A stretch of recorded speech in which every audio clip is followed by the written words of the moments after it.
Assalamualaikum warahmatullahi wabarakatuh. Kami dari kelompok 3 akan membahas tentang pemilihan topik dan bahan penulisan sumber pustaka. Saya Anis Rega Medani sebagai moderator dan penyaji. Di sebelah kanan saya ada. Perkenalkan, nama saya Rani Nahla Afifah. Lalu di sebelah kiri saya ada. Saya Widya Oktaviani. Dan yang pertama dibahas adalah topik.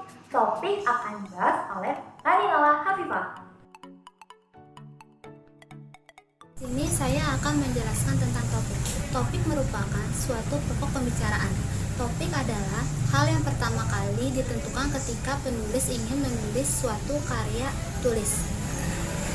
Hal-hal yang patut dipertimbangkan oleh penyusun karangan ilmiah pertama adalah topik yang dipilih harus berada di sekitar Anda. Maksudnya itu yang sudah Anda ketahui. Jangan topik itu yang belum Anda ketahui materinya. Lalu topik itu harus menarik perhatian.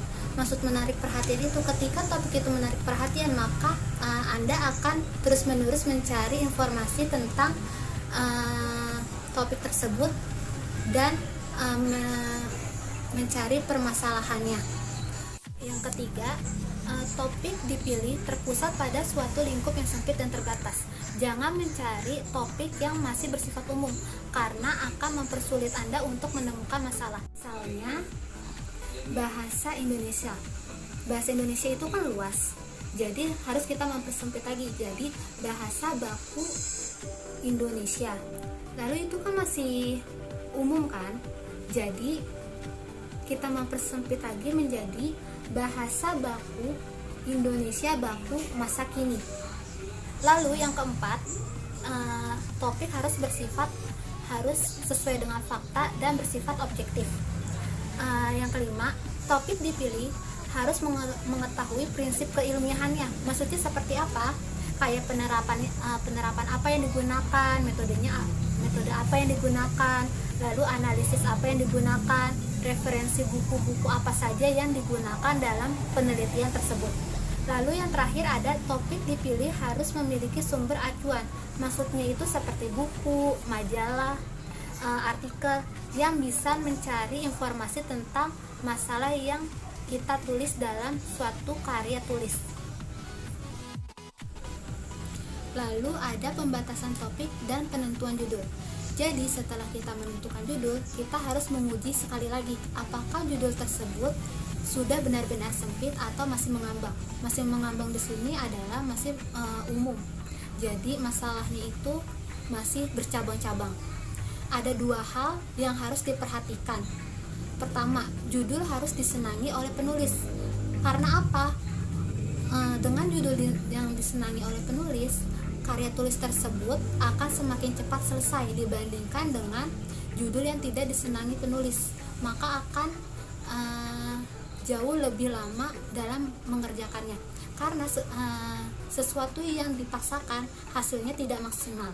Lalu yang kedua, harus adanya penguasaan materi yang diambil, karena penguasaan materi itu adalah kunci dari keberhasilan penulisan karya tulis.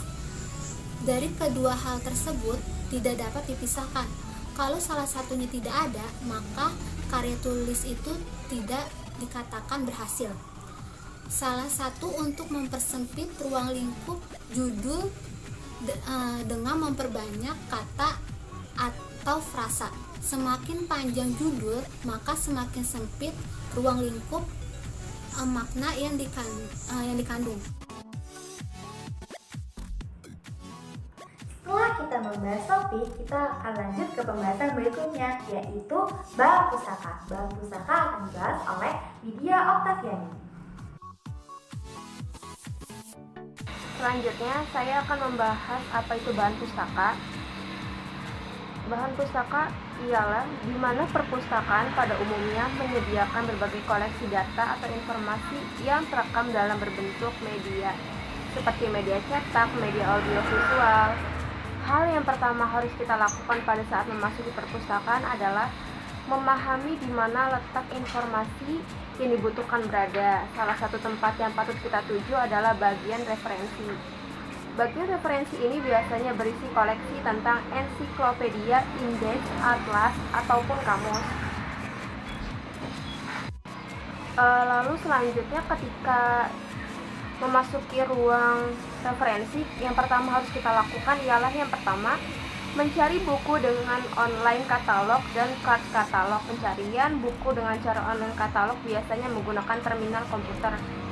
Kita dapat mencari buku dengan judul, nama, penulis yang jelas, atau minta kepada komputer untuk mencarikan file-file yang berkaitan dengan topik yang sedang kita tulis. Selain menggunakan komputer, kita juga dapat menggunakan card katalog untuk mencari buku atau artikel yang kita butuhkan. Pada umumnya, buku koleksi perpustakaan didata dalam yang 3 jenis kartu katalog, yaitu katalog yang berisi tentang pengarang atau penulis, judul buku, dan subjek atau topik tertentu. Lalu yang kedua, memeriksa bahan-bahan pustaka yang telah diperoleh. Setelah bahan pustaka terkumpul, kita harus memeriksa bahan-bahan tersebut sesuai atau tidak dengan topik yang kita tulis. Cara memeriksa bahan pustaka adalah 1. Atur waktu membaca. 2. Bacalah secara selektif. 3. Bacalah secara bertanggung jawab. 4. Bacalah secara kritis. Lalu yang ketiga ialah catatan dari bahan-bahan pustaka. Lalu yang ketiga, catatan dari bahan-bahan pustaka. Salah satu cara terbaik dan paling sederhana dalam membuat catatan adalah selalu mengacu pada kartu indeks yang telah kita buat. Yang keempat, ringkasan atau paraphrasing. Di samping membuat catatan, kita pun dapat membuat ringkasan atau paraphrasing dari sumber bacaan yang kita dapatkan di dalam penunjang keberhasilan proyek tulisan kita.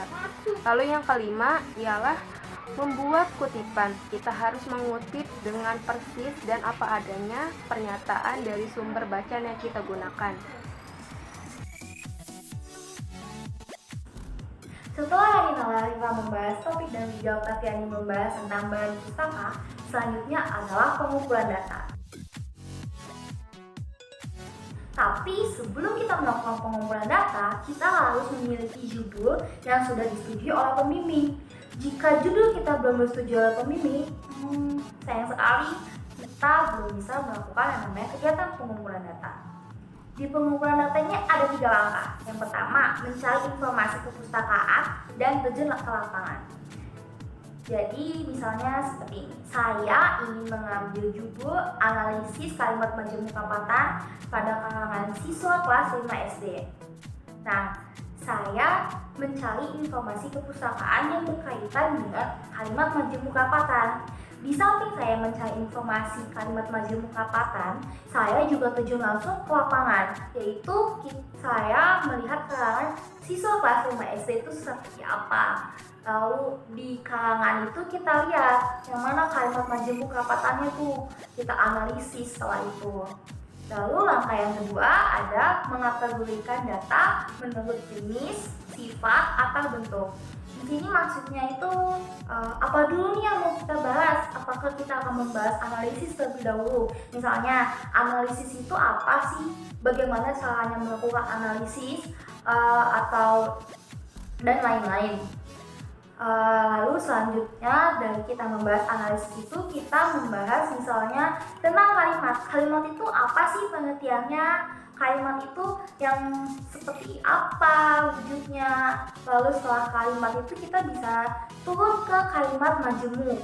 Kalimat majemuk itu ada banyak kan? Nah, yang kita ambil adalah kalimat majemuk perapatan. Maka kalimat majemuk perapatan itu kita taruh di poin terakhir. Lalu yang ketiga adalah menentukan data yang akan dibicarakan. Nah, kita membahas tentang analisis kalimat majemuk perapatan pada kalangan siswa kelas 5 SD.